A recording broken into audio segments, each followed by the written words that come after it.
Hey mommies, how are you? I hope everyone is having an awesome day.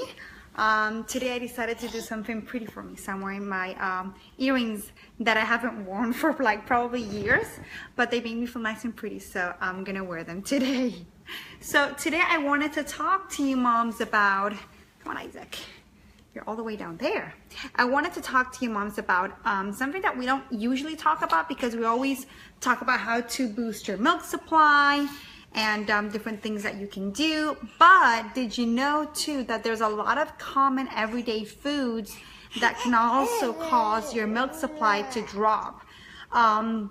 Now they might be good if you're trying to wean your baby, or if you have overproduction, so you need to kind of lower your production a little bit more so that you don't like overproduce.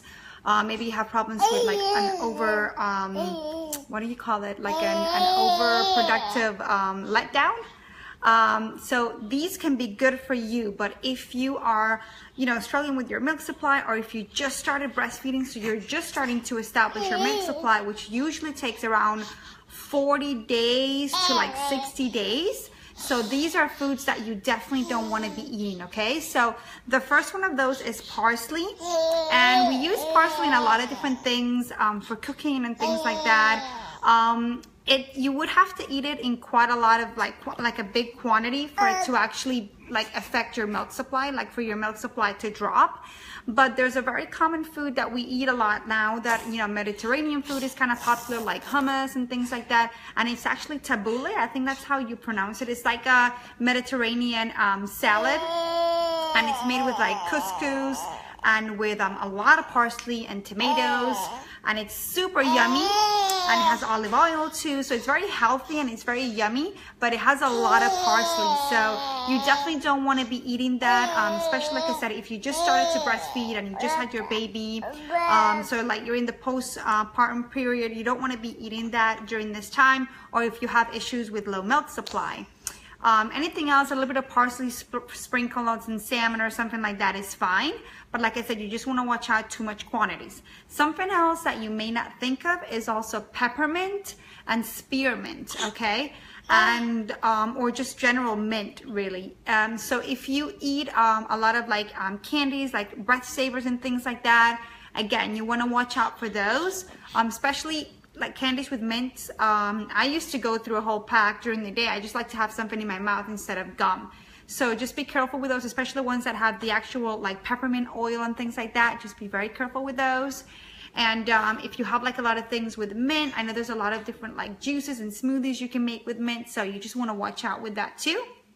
Something else is oregano. That's something else you want to watch out for, and we use that again probably in a lot of like Mediterranean cooking and stuff like that. So definitely if you're like Hispanic, or if you have a Mediterranean or European background, you're probably going to use a lot of oregano and things like that in your foods, on your dishes. So again, just be aware of that one. And something that you wouldn't usually think of, which can have like a contraindication, is cabbage leaves. We use a lot of those like as a holistic way to help with engorgement and mastitis and things like that. So you can put them on your breast, to do leave them on your breast if you have a lot of engorgement, and they're really good for that. You just basically kind of roll them a little bit, let the juices come out, and then you put them on your breasts when your breasts are warm, like after you've put some warm patches, gel packs or something like that, and they're absolutely amazing for engorgement. But if you're using them like more than twice a day, then you can have a contraindication, and over time it's going to actually reduce your milk supply. So just be careful with that one. And then the last one is alcohol. A lot of people tell you, drink a few beers and it'll help you relax. It has a lot of like wheat and malt and things like that, and it'll help your milk coming quicker, or it'll help your milk production. Well, you actually have to be careful with that, because it's okay to have a drink. It's not going to affect your milk a lot really, but a few beers, what can happen with that is that it affects your letdown, your letdown reflex. So basically that's going to affect how your baby is actually going to be taking the milk, and over time again it can have like a contraindication on your milk supply. So those are kind of the primary things that can reduce your milk supply. Like I said, if you're trying to wean or if you have an overproduction of milk, great. You can be eating all these things or include them in your diet, and they'll help to gradually, steadily reduce your milk supply in a healthy way rather than just crash it, you know. So that's something to consider. So if you eat any of these things, just be aware. Again, I'll say them out. It's parsley, peppermint, spearmint, oregano, the cabbage leaves for like engorgement, and also like alcohol, like especially beer and things like that. So like I said, you would have to eat quite a lot of it for it to affect your milk supply, but you know, in a lot of different foods we use them. And especially if you're trying to establish your milk supply, like you're new to breastfeeding, you just started breastfeeding your baby, then that's kind of when you want to be very careful with things like that, okay?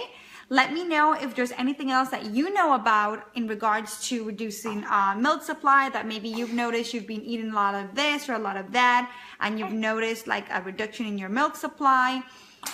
Or if you have any questions about anything that you've eaten and maybe if that could reduce your milk supply, let me know. I'd love to be able to answer any of your questions. Thank you so much for watching, for being on our Facebook Live. Bye-bye.